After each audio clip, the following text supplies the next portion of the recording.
Hi, I'm going to show you how to add a number counter to your Drupal website using Glazed Builder. In this video, you will learn how to add and customize the number counter element. To add the element to the column, click on the plus icon in the column toolbar. The element is under the Content tab.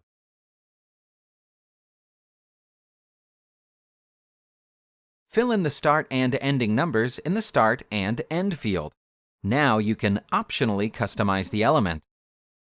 You can set the font size by dragging along the slider, or by manually filling in the number. You can also set the speed of the counter. Select the character that will separate the thousands in the thousand separator. You can also fill in a text that will be displayed before or after the counter in the prefix and postfix fields. Now you can click on Save Changes to add the counter. As you can see, you now have a counter on your website in just a couple of easy steps. If you enjoyed the video, hit the like button and subscribe for more.